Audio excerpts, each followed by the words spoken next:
Dzień dobry kochani, witajcie na kanale Kuchnia dla Aktywnych. Czy zdarzyło się Wam kiedyś, że zabrakło Wam majonezu na przykład do wykończenia sałatki jarzynowej, a do sklepu po prostu nie chciało się Wam pójść?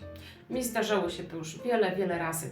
Dlatego dzisiaj pokażę Wam, jak zrobić z tych produktów majonez domowej roboty. Nic bardziej prostego. Okazuje się, że większość z nas ma te wszystkie produkty w domu, a mianowicie olej, jajka, sok z cytryny, musztarda, sól, kurkuma oraz troszkę pieprzu oraz cukru. Właśnie z tego zrobimy dzisiaj majonez domowej roboty.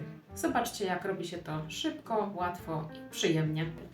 Do wykonania tego majonezu potrzebujemy jeszcze wysokie naczynie oraz blender typu żyrafa. Słuchajcie, najważniejsza rzecz to wszystkie produkty muszą mieć temperaturę pokojową, a szczególnie jajka, czyli między 18 a 22 stopnie. Jest to o tyle ważne, ponieważ jeśli któryś produkt będzie się różnić temperaturą od pozostałych, majonez może nam się niestety zważyć. Ja robię akurat majonez z samych żółtek. Są różne szkoły, niektórzy robią z całych jajek, więc na początku oddzielamy żółtka od białka.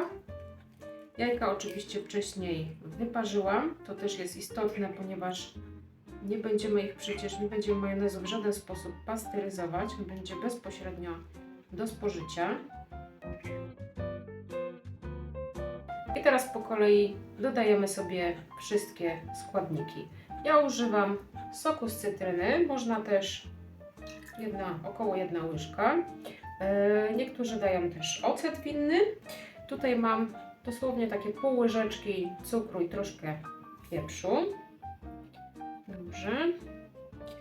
Dodaję też ociupinkę kurkumy dla podkręcenia koloru, ale też ma to fajne właściwości zdrowotne. Jak wiecie, kurkuma z pieprzem się bardzo lubi. Około pół łyżeczki soli, a także taka duża łyżeczka musztardy. Tutaj nałożyłam ciutkę więcej.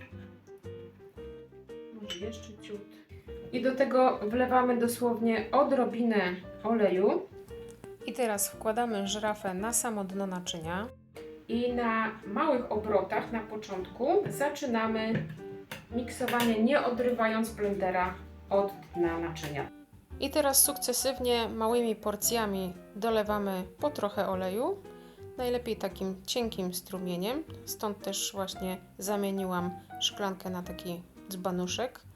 Kiedy zobaczymy, że zaczyna nam się już tworzyć majonez, możemy powoli lekko unosić góra-dół tą żyrafę i cały czas blendujemy, aż utworzy się majonez.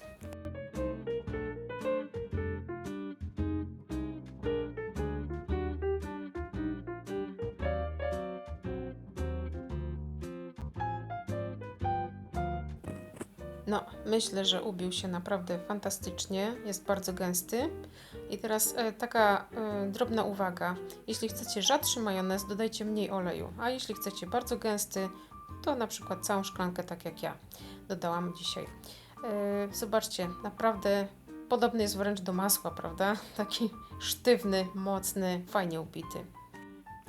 Ja go teraz przełożę do wyparzonego wcześniej słoiczka.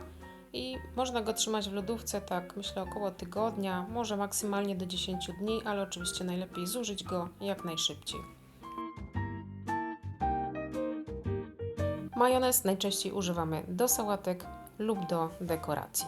Ja dziś przygotowałam jajka na twardo, leniwie wylegujące się na rukolowym dywanie, przykryte kołderką z kiełków rzodkiewki z przepysznym akcentem wędzonej oliwki.